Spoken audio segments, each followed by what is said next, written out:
Hi, welcome back to my YouTube channel. අද video එක ගෙනල්ලා තියෙන්නේ පාඩම් කරද්දී නිදිමත එන ඔයාලට. වීඩියෝ එකට යන්න කලින් මගේ channel එක subscribe කරන්න කියලා ආදරෙන් මතක් කරනවා. එහෙනම් අපි දැන් බලමු කොහොමද 6 විදිහට නිදිමත පාලනය කරගෙන පාඩම් කරන්න කියලා. ඔයාලා කොච්චර motivation එකකින් පාඩම් කරන්න ඉඳගත්තත් ටික වෙලාවක් එක දිගට පාඩම් කරගෙන යනකොට නිදිමතක් එන්න පුළුවන්. මම හිතන විදිහට ඒකෙදි ඔයාලා මුලින්ම කරන්න ඕනේ ඔයාලා පාඩම් කරන ඉරියව්ව වෙනස් කරන එක.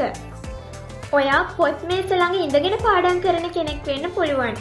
ඔයාලගේ පොත් මේසේ කොච්චර පිළිවෙලට තිබ්බත් ඔයා එකම ඉරියව්වෙන් ඉන්නකොට නිදිමත හැදෙන්න පුළුවන්. ඒ නිසා ඔයා මුලින්ම කරන්න ඕනේ ඔයා පාඩම් කරන ඉරියව්ව වෙනස් කරන එක.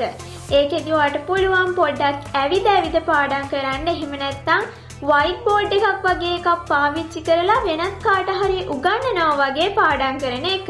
මම නම් පාවිච්චි කරේ රාත්‍රී කාලයේදී පාඩම් කරද්දී white board එකක් වගේ එකක් පාවිච්චි කරලා වෙනත් කාට හරි උගන්වනවා වගේ පාඩම් කරන එක.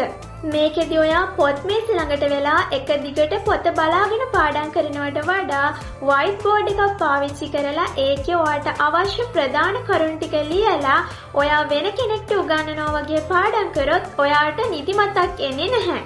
මේකෙදි ඔයාලට white board එකක් අවශ්‍ය වෙන්නේම නැහැ. white board එකක් නැතුව වුණත් ඔයාලට පුළුවන් වෙන කෙනෙක්ට උගන්වනවා වගේ Taman පාඩම් කරන තියරි කොටස විශේෂ කරුණු ටික කියලා ඒක පැහැදිලි කරලා වෙන කෙනෙක්ට උගන්වනවා වගේ උගන්වන්න. මේ වගේ ඉරියව්ව වෙනස් කරපුවාම මම හිතනවා නිදිමත එන ගතිය ටිකක් අඩු කරගන්න පුළුවන් කියලා. ඉතින් ඔයා මේ වගේ එකම ඉරියව්වෙන් පාඩම් කරන කෙනෙක් නම් මං කිව්වා වගේ පොඩ්ඩක් ඇවිද හරි ශබ්ද නගා පාඩම් කරලා හරි ඊට අමතරව මං කිව්වා වගේ උගන්න පාඩම් කරලා හරි ඔයාලගේ ඉරියව් පොඩ්ඩක් වෙනස් කරොත් මම හිතනවා ඔයාලට නිදිමත පාලනය කරගන්න පුළුවන් කියලා. ඔයාලා ඊළඟට කරන්න ඕනේ දේ තමයි ඔයා දැන් පැයක් තිස්සේ එක දිගටම පාඩම් කරන්නේ මොකක් හරි විෂයකට සම්බන්ධ තියරි කොටසක් වෙන්න පුළුවන්. මේකෙදි ඔයා ඒ පැයෙන් පස්සේ පුංචි බ්‍රේක් එකක් අරගෙන විනාඩි 5ක වගේ පුංචි බ්‍රේක් එකක් අරගෙන ඊළඟට ඔයාලා කරන්න ඕනේ ඒ තියරි කොටස පැත්තකින් තියලා ඊළඟට MCQ හෝ ඔයාලට ගණන් හදන කොටස් තියෙනවා නම් අන්න ඒ වගේ දෙයක් පාඩම් කරන එක. මේකෙදි ඔයාලට පුළුවන් ඔයාලා එක දිගට තියරි කොටසක් පාඩම් කරගෙන යද්දී එන නිදිමත පාලනය කරලා ඔයාලගේ වැඩ ටික හරියට කරගන්න. මීට අමතරව ඔයා නිදිමත එන වෙලාවට වතුර බොන එක ගොඩක්ම හොඳයි.